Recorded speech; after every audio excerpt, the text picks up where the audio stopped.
But now we have here really special guests all the way from Iran. And Taha Rasouli from AVA Games is here to talk about what's next for inclusivity. Taha, welcome. The stage is yours. Is it on? Is it working? Okay. So, hello. It's just let me. It's been a while since I've spoken to actual human beings, so it takes some time to actually get used to people present. I'm just used to talking to the void and just a number of names and turned off cameras and wondering what people are doing on the other side. I don't know, playing their games or taking a shower or whatever.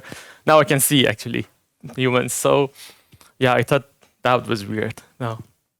So my name is Taha, and it's great to be here. I'm so privileged to be here, and I'm from Iran. I've been living and working for 20 years, as a game designer, then turned to a producer, product manager, whatever you might call it, and then we started our own company.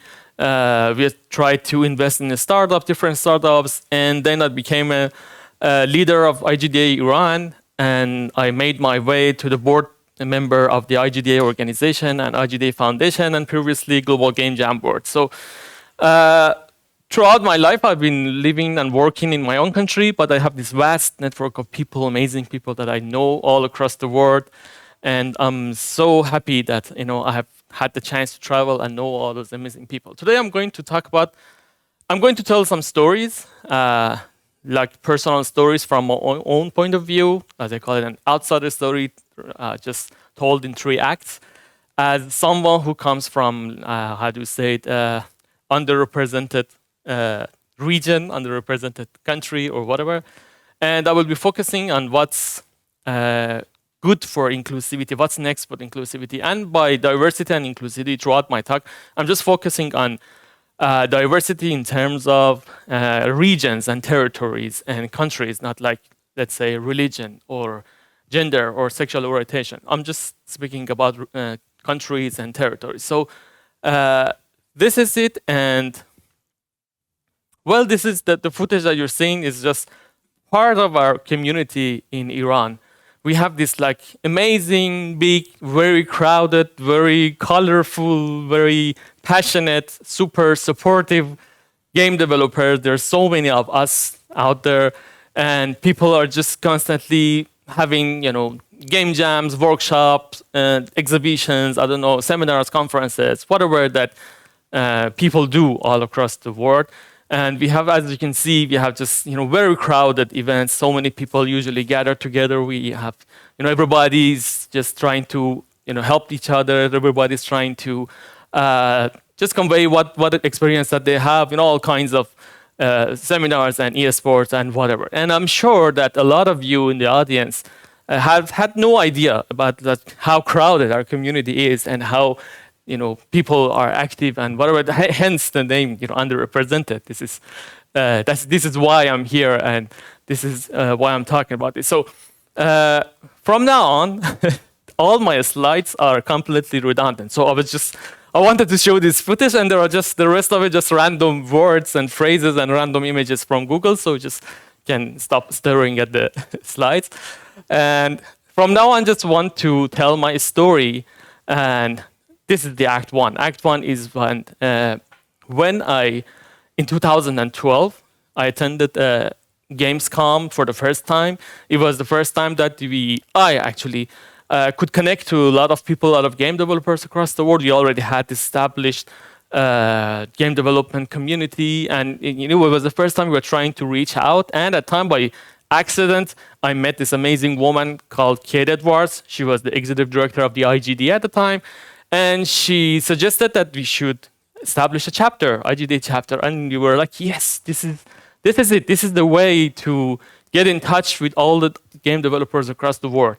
Because up until then, all our efforts were total failures because we didn't know how. It was like somebody would come and say, hey, I have John Carmack's email. Let's email him. And say, yeah, we are some game developers from Iran. okay, let's do that. It was like kind of stupid action. I'm sure a lot of people across the world would kind of relate to this. But anyway, we didn't know how all our attempts to reach somebody were total failures. But it was the first time that I kind of felt that, now this is it. This is our chance to join a global community and be in touch with people and try to say that we are there and we are doing game development and whatever. So we started, very actively. We started our chapter. We started joining all the chapter meetups and meetings and whatever. And a few months later, we figured out that, depressingly, we were totally, completely, utterly irrelevant to the whole game development scene. It was not just for us. There were other people in other world that are making games, and we were not part of them. It was like, in my own term, it was like there was this group of cool kids out there. They were making like AAA games, Call of Duties, I don't know, Diablos, Uncharted, whatever. They were the cool kids, and we were not part of them. We were not relevant at all because the whole game development scene was different in our country, and I'm sure this is the same in so many different regions. And I really connected to the story Camille was telling yesterday. It was like, yeah, we were making a shit ton of different games. I was making, I don't know, advert games. I was making games for smart TVs at the time that they didn't have Android on them. And it was so depressing that we felt that we are not relevant to this. And I use the term the cool kids because, I think everybody connects to the cool kids. There are people who are active, they are doing the good things, and everybody wants to be like them. Everybody wanted to work for Activision, for Ubisoft, for big companies, and make this kind of big moving games. But we were stuck making small games free to play, whatever that they were paying us. And the thing was that everything was irrelevant to us. The games, we were irrelevant to the games because the cool kids was making, console AAA games, and we were stuck making just shitty small games. And the media was on their side. The media was covering all the cool kids' activities and all their problems. If somebody from an outside, another ecosystem who had no idea about the game development, just tried to find out what's the problem, the common problem with the game development world, the chances that they would be seeing, for example, all the problems that the media are covering, and they were all the cool kids. For example, when everybody was talking about crunch is a very important problem. I'm not saying this is not, but we weren't there yet. And a lot of us weren't there. We didn't relate to the crunch problem at all.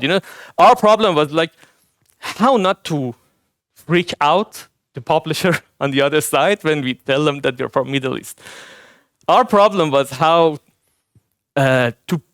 we cannot get exploited by the publishers or the investors who figured out that in Middle East the work for hire is very cheap and we can actually scam us. We were dealing with a different kind of problems, but the media was covering the cool kids problems. So and we were kind of feeling guilty because sometimes the media and the cool kids were saying free to play is evil. It's a marketing scam, data-driven design is bad. And we were like, oh, the cool kids do not like us. I'm just making an advert games for Axe, for example, the spray, deodorant spray. And this is how it felt, this totally another world. And not saying that the cool kids are bad, they're pretty amazing people. I'm just saying that we were, the outsiders. We were us and, they were, so there came the DEI movement. So it was amazing. It was the end of Act 1. The DEI movement was amazing. The reason that I'm standing here, the reason that I can be a board member of an international organization is because all the movement about diversity, equality, and inclusivity, it was great. Everybody was talking about, how we should be diverse, how we should bring in more people, how we should communicate with people, and it was amazing. So this was my kind of way to be invited in a lot of different conferences, a lot of different events, organizations, panels, meetups, boards and whatever, because of the DEI movement. It was fantastic. I'm not undermining anything that has been done so far. It was amazing with the best of intention. I will just say, trying to mention a couple of problems that I've faced as someone coming from, outside, and focus on what's going to be next in my idea. So there were a couple of problems. First of all, the major ones that I dealt with so many times, it was like what I call checkmark identity problem. It's like, when everybody's trying to be super politically correct, they usually, it's so forceful that usually people have kind of a list with bullets and check marks. So we need someone from Southeast Asia, we need someone from Middle East, we need a black person, we need, I don't know, and someone from the LGBTQ, and this is like a checklist. And a lot of times I personally could meet a lot of criteria at the same time, so I was a good candidate. We have here this non-white male from Middle East Muslim banned country. Yeah, Taha is meeting a lot of check marks. Bring him in. And believe me, this feels bad, and you know it when you're somewhere that you are there just because you are an identity in a check mark in a list. It feels bad, and I can tell, and even if I'm not there, I can tell that there are people there in different panels and different things that they're just in a checkpoint. They're not there because of themselves. I was not there because of what I've done. I was there just because of some stupid criteria. So this was the most important thing that bothered me. And because of that, there was this other problem that I faced. It was, I call the regional bias problem. It was like people were so focused on the check marks and the list and the bullets that they totally forgot what they're doing, why they're doing this. They want to bring in diverse people, but they didn't have time because it's very difficult to bring diverse people in. So usually people unknowingly choose the very easy way. So we want someone from Indonesia. Okay, let's bring in. I know someone from Indonesia who lives, I don't know, in Montreal. Okay, bring him in. We want someone representing the black community. Okay, I know this amazing guy who lives in London, for example. And you know where this is going.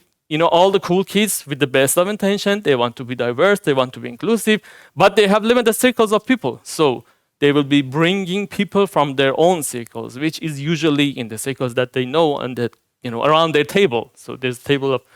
So this is kind of a regional bias. You rarely see, for example, someone who lives, for example, in Nigeria joining a panel, about diversity. Usually, if someone has a Nigerian background, they're either in US or in Europe or somewhere. So this, because it's very difficult, because you have to know people, you have to have, common circles, and then you have to solve the very different problems like the time difference.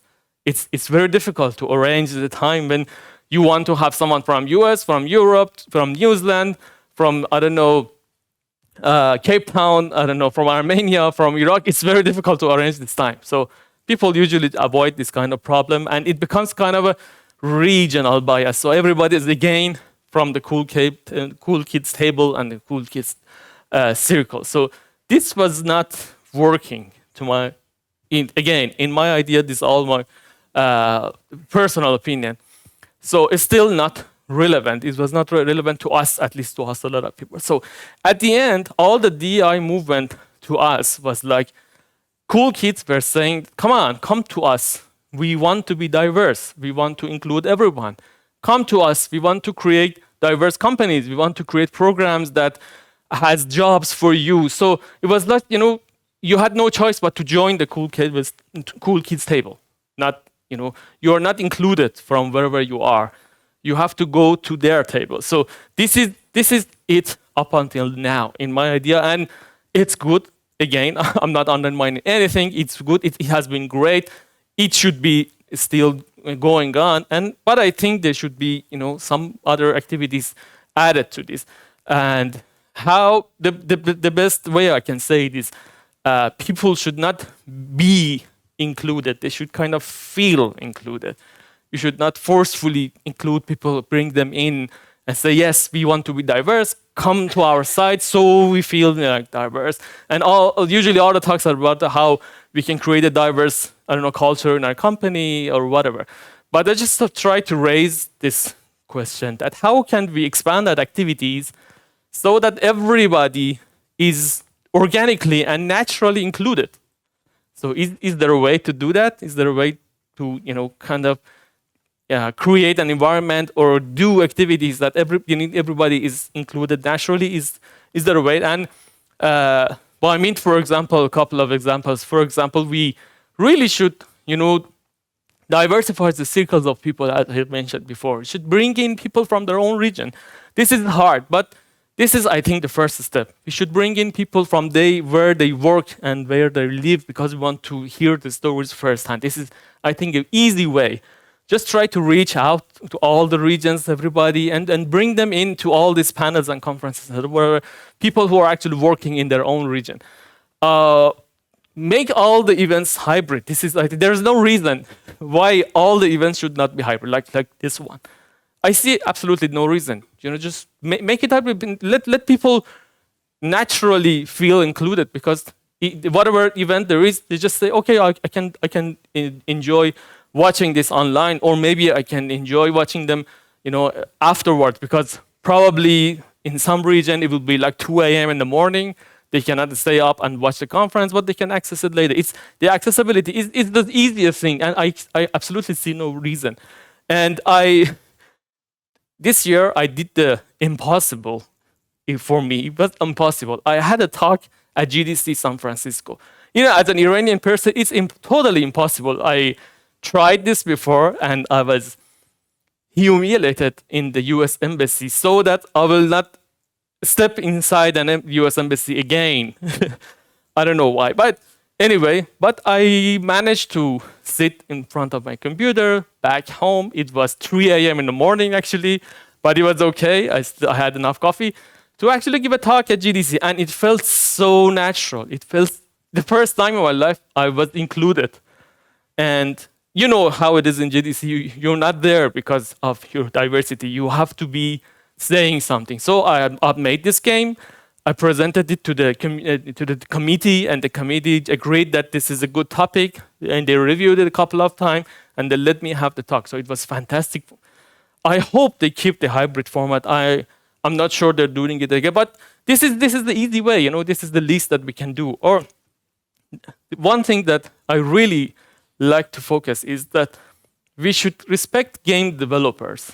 We should love game developers, not the games, because it's the one way that separates us.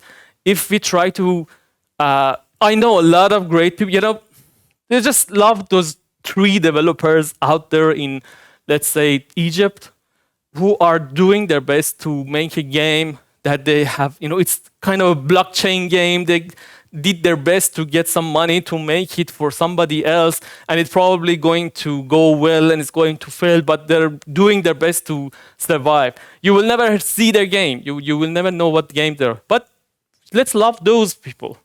Let's love the game developers, not the games, because we are game developers, and game developers want to be diverse. So don't judge the games.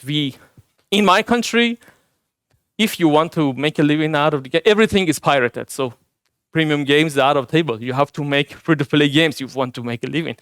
So we have no choice, although a lot of people would like to make premium games, but we have no choice. So okay, don't trash talk free-to-play economy or whatever.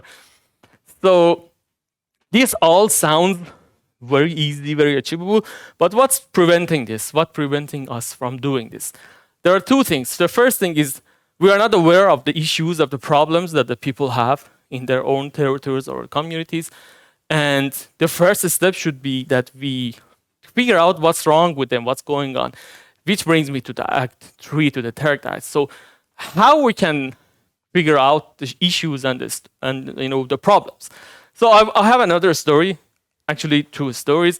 The first one is I was a couple of years back. It was a New Year's Eve. I was in a Discord server of an international group or something, and I was so excited. I wanted to congratulate the new year to all the people on the server. So I said, hey, Happy New Year, everyone. And I was the first one to say that. And I expected answers, and nobody answered me. And I was like, well, maybe they're on vacation. Maybe, I don't know. they didn't see the message or whatever. And after some time, nobody answered me again. I was like a very Larry David kind of situation. It got to my head. And why nobody's answering me? And I tried actually, very Larry David, I tried actually PMing, individuals. So why didn't you answer me? And I discovered that, again, it was with all the best of intentions. People were just thinking, okay, this is so nice. I want to congratulate, but how should I say this? I know that Iran, they do not have like the New Year's Eve. They have their own New Year's. So if I say Happy New Year to you, Taha is going to be offended. So what should I say that? And just forget it. So this, you can see, this is the easy way. And another, it is the common thing that happens to me. I join an online meeting with a lot of people, and usually there are, for example, 2 or 3 people from US. I join the Zoom meeting or Google Meet, and people are talking about something, I don't know, a weather in US, for example, something that they relate to. And when I pop in, everybody just stops silent. Why? Because I know the mentality. Because they know that if I'm there and they're talking about an issue that doesn't relate, it's insulting for me. They do not want to upset me. So they stop talking. They choose the easy way. Instead of bringing something that includes me, they just stop talking overall. So just everybody stops talking until the real business starts. Another story again. A couple of years back, I was in Italy. We were just with a group of people. We were sitting around in a very nice restaurant. The waiter brought the best wine. He said, "This is a vintage wine, the best, Tuscany wine, and just help yourself." And it was the same experience. Everybody just staring at their empty glasses. Nobody said, and the waiter just came 10 minutes later and said, "Hey, this is the best wine that we have. Just drink it." And people again was, and it just occurred to me that might it be that they're not doing it out of respect. So I volunteered. So just pour me some wine, and people, okay, we want wine. I didn't drink that wine, but it was. I know they do not want to insult me. They do not want to make me sad or stressed or whatever. But it's not the correct way. It's not the right way. Doing nothing, saying nothing, because we want to be super politically correct. We want not to offend everyone. It's not the correct way. And yeah, the solution is very simple. We have to communicate. In a very, very human level. It's so simple. We have to talk. If I'm at a table which serves wine and people are just wondering, so you can ask me, "Hey Taha, are you going to be upset if I drink wine?" And it might lead to an informative conversation about Muslims, about how Muslims consider drinking alcohol, whatever, and it might be actually useful for other people.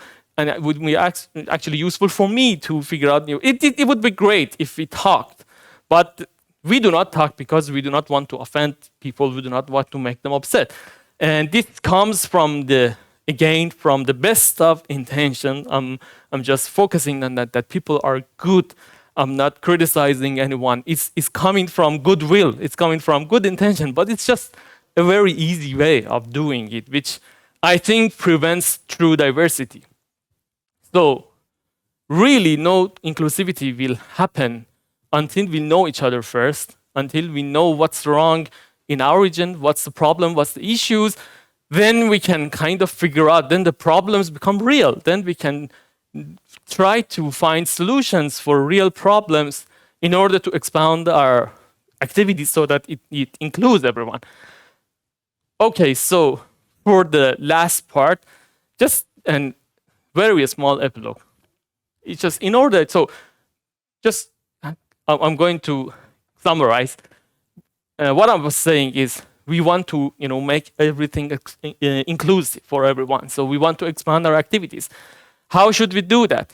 We should kind of bring people in. We should kind of try to find out what's wrong, what's the problem, so that we can create good activities, create good exercises, whatever that includes everybody. And we should talk. And the reason that we do not talk is because we do not want to offend people. So the solution is try to increase our capacity for tolerance. This is a very, very important thing. If you want to communicate, we definitely are going to upset each other because we do not know each other. It's okay. God knows how many times Jake and Natasha, all my friends up here, how many times I've just said something that I instantly regret, and you people are just very nice to me because you know the context. You know it doesn't come from bad intention. We do not know each other. We have different backgrounds. We have different language structures. Sometimes I'm thinking of something in Persian, and when it's said in English, it just comes out wrong. So it's okay. It's okay to be offended. It's okay to be insulted, but we should just increase our capacity for tolerance in order to communicate and figure out things about each other. And unless we do not talk, we will not have, true inclusivity and diversity. So thank you.